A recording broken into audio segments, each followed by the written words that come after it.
ชีวิตของเรานั้นต้องอาศัยความอดทนดังพ่อแม่จำนวนมากมีความอดทนต้องพึ่งพาความอดทนจึงทำให้ลูกและครอบครัวนั้นมีกินอยู่อย่างมีความสุขเกิดความสงบสุขพวกเราทั้งหลายความอดทนนี่แหละเป็นเรียกว่าความอดทนเนี่ยเป็นเงินที่หามูลค่าไม่ได้มีค่ามากกว่าเงินหมื่นล้านแสนล้านพวกเราทั้งหลายยากจนเพราะขาดความอดทนมีกินมีใช้ร่ำรวยเพราะเรามีความอดทนโดยเฉพาะผู้เป็นพ่อผู้เป็นแม่ต้องอดทนต้องใช้ความอดทนตื่นก่อนลูกทำงานมากกว่าลูกพ่อแม่จึงทำให้ลูกนั้นมีความสุขในการดำเนินชีวิตความอดทนมันอยู่ในกายของเราไม่ต้องให้ใครมาบอกไม่ต้องให้ใครมาสอนมันอยู่ในร่างกายของเราธรรมะเปรียบเสมือนอาวุธของเราธรรมะเปรียบเสมือนเครื่องมือประกอบอาชีพของเราจอบเสียมมีดที่เราใช้มันยังเสื่อมมันยังเสื่อมไปแต่ความอดทนเราใช้มันทุกวันมันก็มีพลังทุกวันเพราะฉะนั้นความอดทนเปรียบเสมือนเงินเรามีความอดทนเราก็มีเงินมากเราขาดความอดทนเราก็ไม่มีเงินถึงแม้ก็มีน้อยพวกเราทุกคนรู้ว่าความอดทนมีบทบาทต่อชีวิตเราทุกวันดังสามีภรรยาอยู่ร่วมกันก็ต้องอาศัยความอดทนวันหนึ่งอารมณ์สภาวะจิตเราหงุดหงิดอึดอัดเจรจาสื่อสารกันไม่รู้เรื่องเราก็ต้องอดทนเมื่อความอดทนมันเกิดมันก็ระงับอารมณ์ระงับความรู้สึกมันจะทำให้จิตเราสงบได้เพราะความอดทนนี่แหละเมื่อความอดทนมันเกิดขึ้นในการครองเรือนความอดทนนั้นจะทำให้มันผู้ครองเรือนมีชีวิตมั่นคงความว่ามั่นคงก็หมายถึงมีความสุขเขาว่ามั่นคงก็หมายถึงความสงบสุขเกิดขึ้นกับครอบครัวเพราะฉะนั้นอานุภาพของธรรมะของพระพุทธเจ้านั้นมันมีประโยชน์มากมายมหาศาลพูดชาตินี้ก็ไม่จบกับชาติมาเกิดมาพูดก็ยังไม่จบเพราะฉะนั้นธรรมะของพุทธเจ้าให้กำลังใจตัวเองธรรมะของพุทธเจ้าให้กำลังใจเราจะร้องไห้เสียใจเราก็ต้องอดทนเราจะดีใจเราก็ต้องอดทนความอดทนเท่านั้นที่จะเปลี่ยนแปลงชีวิตเรา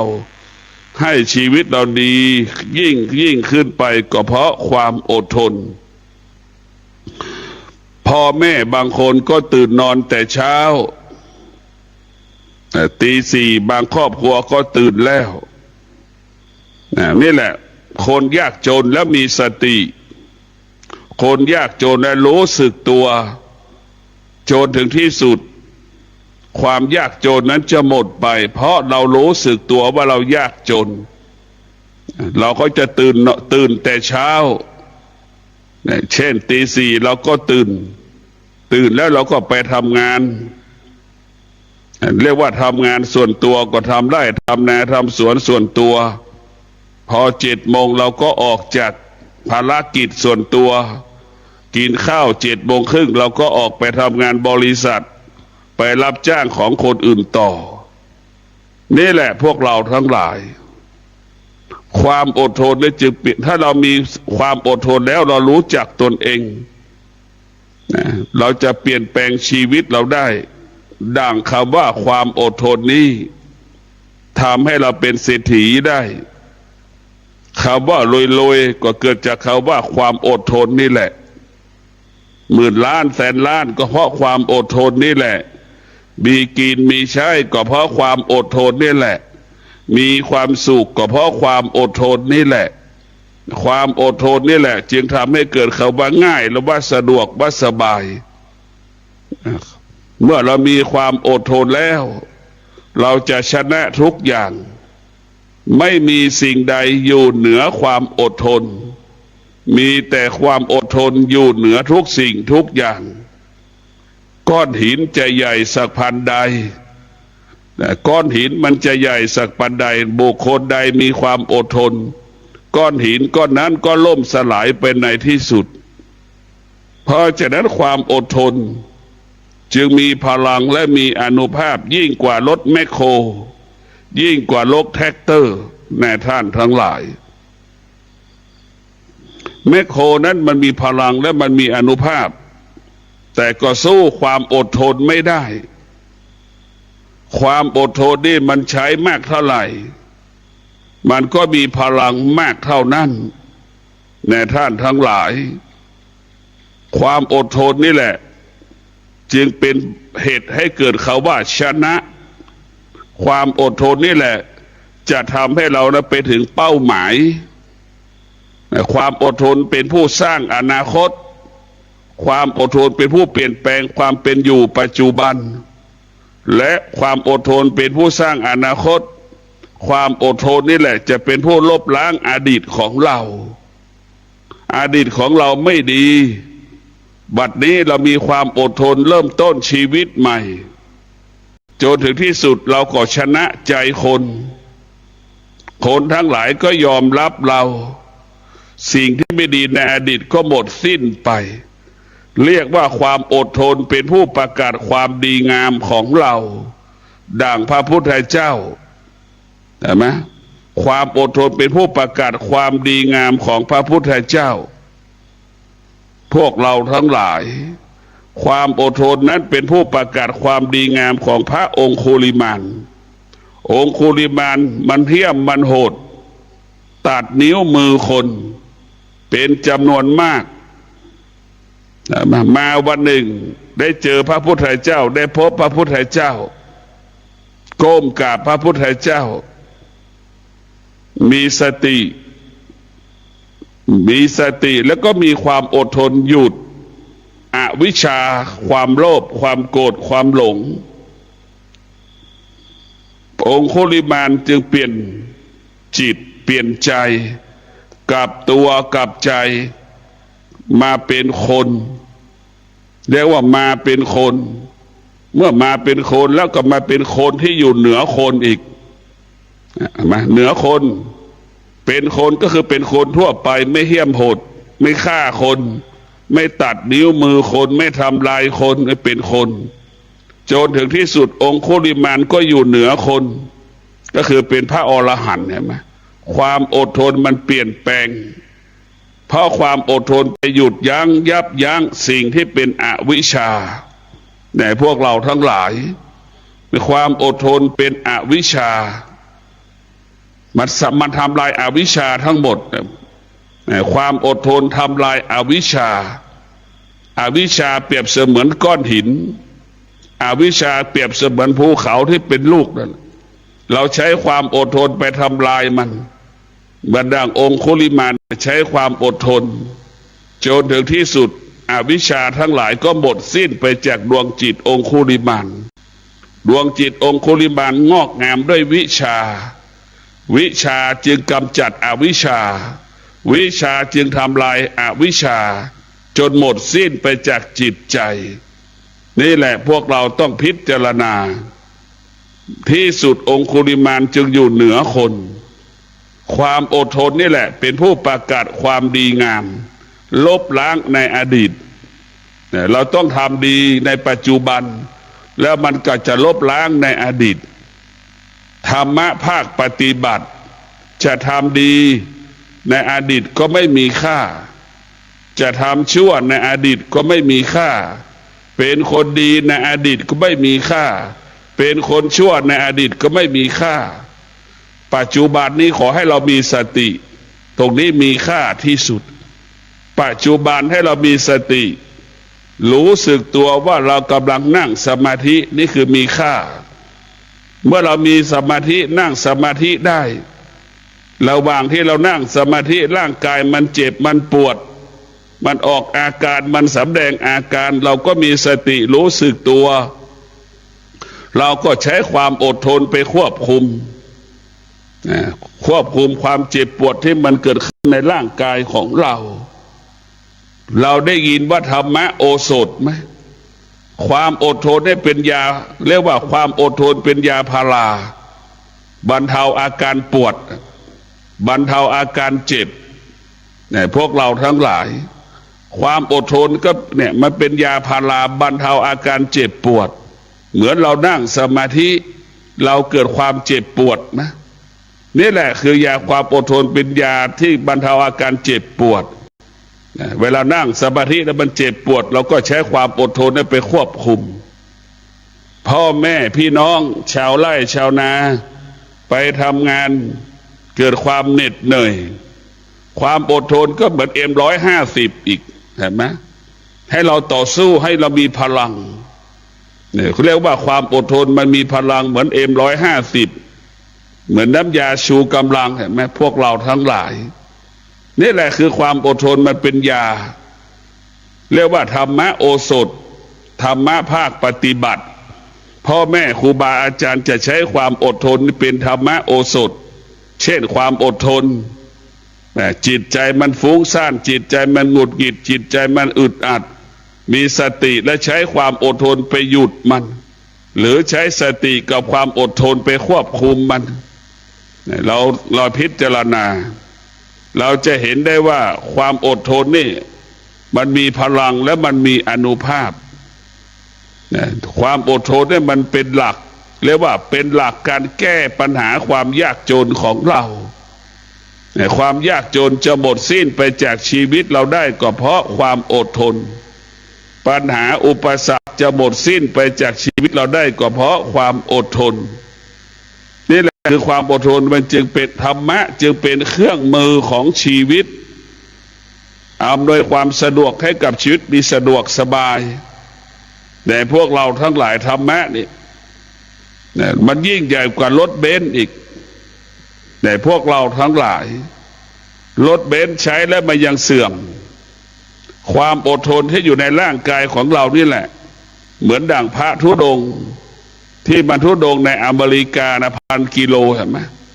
ก็ใช้ความอดทนนี่แหละประกาศความดีงามของพุทธศาสนาให้คนทั้งโลกได้รับรู้เพราะความอดทนเป็นสิ่งที่มีค่าดังสมเด็จพระนเรศวรมหาราชก็ใช้ความอดทนนี่แหละมากอบกู้เอกราชใช้ความอดทนนี่แหละมาปกครองแผ่นดินของเราเรียกว่าความอดทนมีค่าเท่ากับยามเฝ้าบริษัทเพราะฉะนั้นความอดทนก็มีค่าเท่ากับทหารเฝ้าแผ่นดินของเราเพราะฉะนั้นความอดทนจึงมีอานุภาพมากมายมหาศาลพวกเราทั้งหลายสมเด็จพระนเรศวรมีความอดทนเป็นเลิศมีความอดทนเป็นเลิศเมื่อมีความอดทนพระนเรศวรจึงได้กอบกู้เอกราชจึงทำให้พระนเรศวรนั้นมีชื่อเสียงเกรียงไกรความดีงามจึงปรากฏเกิดขึ้นกับบนพื้นแผ่นดินของเราเพราะสมเด็จพระนเรศวรนั้นเป็นผู้ที่มีความอดทนกอบกู้เอกราชของเราสมเด็จพระเจ้าตากสินยิ่งลำบากกว่าพระเจ้าสมเด็จพระนเรศวรอีกไม่มีทหารมีแต่ชาวบ้านสมเด็จพระเจ้าตากสินยิ่งมีความลำบากก็ใช้ความอดทนต่อสู้ความลำบาก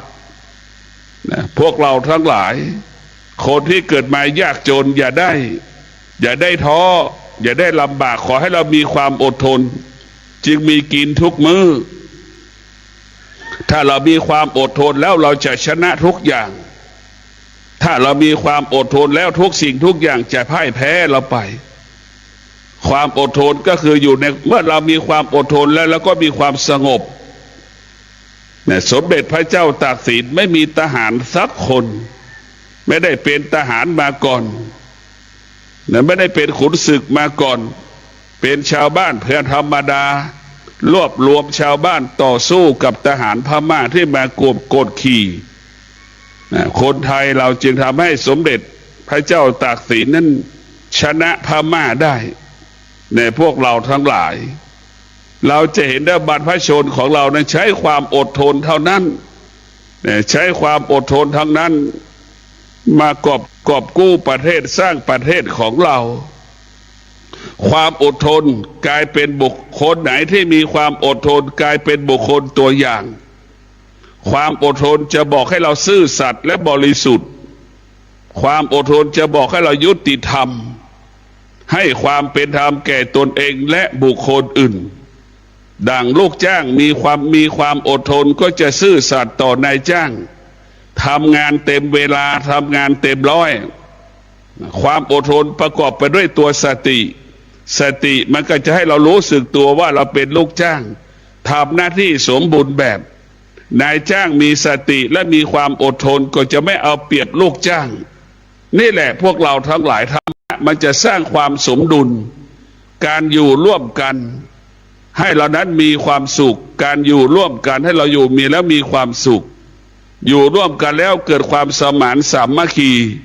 ความอดทนนี่แหละสร้างบ้านสร้างเมืองเราโดยเฉพาะยุคนี้เวลานี้ลำบากไม่แตกต่างจากกรุงศรีอยุธยาเมื่อ400 กว่าปีที่ผ่านมาแต่พวกเราทั้งหลายลำบากยิ่งกว่ากรุงศรีอยุธยาเมื่อ400 ปีอีกเพราะลำบากเพราะอะไรลำบากเพราะเราไปอาศัยสิ่งภายนอกเราไปพึ่งพาสิ่งอื่นๆเพราะเราไม่ได้พึ่งพาตนเองวันนั้นในอดีตกรุงศรีอยุธยาไม่มีอะไรให้เรากินแต่เวลานี้มันมีของกินเต็มไปหมดในตลาดเมืองใหม่แต่เราไม่มีปัญญาจะกินเพราะเราขาดความอดทนเมื่อขาดความอดทนมันก็ไม่มีรายได้เมื่อไม่มีรายได้มันก็อดอยากที่มาอดอยากก็เพราะเราขาดความอดทนเห็นไหมจึงทำให้เราอดอยากลำบากทางที่ของมีแต่ไม่มีเงินซื้อสมัยกรุงศรีอยุธยามันไม่มีของให้เราซื้อไม่มีอะไรให้เรากินมันพึ่งพาตนแลเป็นที่พึ่งแห่งตนแต่เวลานี้เราไปพึ่งพาสิ่งอื่นอาศัยสิ่งอื่นๆเนี่ยพวกเราพิจารณาดูเมื่อเราไปอาศัยสิ่งอื่นแล้วเราไม่สามารถกำกับชีวิตเราได้เราไม่สามารถควบคุมชีวิตเราได้เราจึงเป็นทาสของสิ่งอื่นๆเพราะฉะนั้นพวกเราทั้งหลายเราเป็นทาสของตนเองก็ถือว่าลำบากเราเป็นทาสของอื่นๆนี่สิ่งอื่นๆเป็นทุกข์มากกว่าเก่าเป็นหมื่นเท่าแสนเท่าในพวกเราทั้งหลายหลักการของพระพุทธเจ้าหลักของพระพุทธเจ้าก็คือให้เราพึ่งพาตนเองอาศัยตนเองดังพระบาทสมเด็จพระเจ้าอยู่หัวรัชกาลที่9จึงเอาแนวคิดของพระพุทธเจ้าไปขยายผลจึงเกิดคำว่าเศรษฐกิจพอเพียงนั่นแหละคำว่าเศรษฐกิจพอเพียงก็หมายถึงความอดทนนี่ต้องเป็นมาก่อนถ้าเราไม่มีความอดทนเศรษฐกิจพอเพียงก็จะไม่เกิดเรียกว่าความอดทนทำให้เกิดความดีงามดังพระอรหันต์ทุกรูปที่เป็นอรหันต์ได้เพราะความอดทนผู้ปฏิบัติธรรมได้เห็นธรรมบรรลุธรรมได้เพราะความอดทนความอดทนเปรียบเสมือนพาหนะพาเราไปสู่เป้าหมายบรรลุเป้าหมายได้ยามใดเวลาใดถ้าเราขาดสติและขาดความอดทนเราก็ไม่สามารถบรรลุเป้าหมายได้ดังมีบุคคลจำนวนมากปฏิบัติธรรมไปแล้วขาดสติแล้วก็ขาดความอดทนจนถึงที่สุดก็ไม่สามารถบรรลุเป้าหมายได้ไม่เห็นธรรมไม่รู้ธรรมไม่เข้าถึงธรรม เราจะเห็นได้ว่าความอดทนมีพลังและมันมีอานุภาพมันมีพลังและมันมีอานุภาพมากมายมหาศาลพวกเราทั้งหลายความอดทนสร้างชีวิตใหม่ให้กับเราดังพระพุทธเจ้าทุกๆพระองค์ได้เป็นพระพุทธเจ้าก็เพราะความอดทนนี่แหละเป็นเหตุให้เกิดศาสดาถ้าไม่มีคำสอนของพระพุทธเจ้าศาสดาจะไม่เกิดศาสดาก็คือมนุษย์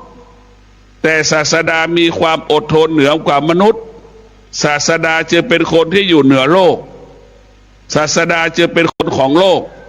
คนทั้งโลกยอมรับศาสดาก็เพราะศาสดาประกอบไปด้วยความอดทนไม่จะสุดเราจะบริสุทธิ์ได้เพราะความอดทนเมื่อความอดทนเกิดแล้วมันจะไประงับไปยุติความโลภความโกรธความหลงความอดทนเกิดขึ้นแล้วมันจะสำรวมกายวาจาใจทำให้คำว่าสงบเกิดขึ้นกายวาจาใจเราสงบเพราะฉะนั้นพวกเราทั้งหลายความอดทนเนี่ยมันเป็นมรดกสมบัติที่มันติดตัวเรามาตั้งแต่เกิดเราจะเห็นหรือไม่ว่าความอดทนนั้นมีความสำคัญต่อชีวิตเราได้อย่างไรนี่แหละคือความอดทนเรียกว่าความอดทนต้องขยายผลให้ชีวิตเราดีขึ้นเรื่อยๆแต่พวกเราต้องพิจารณานะครับเราต้องใช้คำว่าอดทนเนี่ยมาขยายผลให้มันเกิดความดีงามงอกงามขึ้นเรื่อยๆพวกเราต้องมีสติวิญญาณทั้งหลายก็มีความอดทนเทวดาทั้งหลายก็ต้องอาศัยความอดทนชาวไร่ชาวนาชาวสวนก็อาศัยความอดทนดังพี่น้องปากใต้มีสวนยางก็ใช้ความอดทนนี่แหละไปกรีดยางกว่าจะได้น้ำยางแต่ละช้อนมันยากลำบากขนาดไหนจึงทำให้มีน้ำยางหลายๆช้อนมารวมกันเป็นถังกว่าจะได้เป็นถังกว่าได้เป็นเงินเห็นไหมลำบากที่สุดคือพ่อแม่ที่เอาเงินด้วยเอาน้ำเหือน้ำแรงเรานี่ลูกทั้งหลายต้องคิดถึงพ่อแม่ให้มากลูกทั้งหลายต้องให้กำลังใจพ่อมากลูกคนไหนมีความอดทน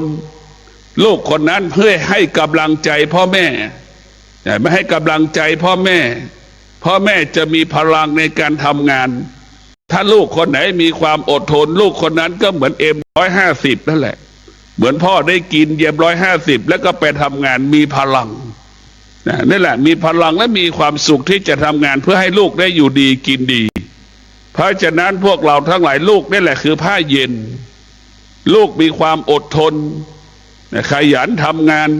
เวลาพ่อเหนื่อยพ่อก็คิดถึงลูกว่าลูกเป็นคนขยันทำไมเราไม่ขยันอย่างเงี้ยท้ายสุดลูกก็เป็นผ้าเย็นให้กับพ่อกับไม่เหนื่อยยากลำบากก็ทำให้เห็นลูกแล้วทำให้มีความสุขขึ้นสบายใจขึ้นเหมือนเราร้อนๆได้รับผ้าเย็นหนึ่งผืนเช็ดหน้ามันมีความสุขฉันใดลูกที่มีความอดทนก็มีอานุภาพดังผ้าเย็นๆนั่นแหละพ่อแม่ทุกข์ลำบากก็คิดถึงลูกก็เปรียบเสมือนผ้าเย็นนั่นแหละพวกเราทั้งหลายนี่แหละคือมีอานุภาพมากเพราะฉะนั้นพวกเราต้องใช้ความอดทนร่วมกันดังลูกคนไหนที่มีความอดทนลูกคนนั้นจะมีคุณค่าสำหรับพ่อ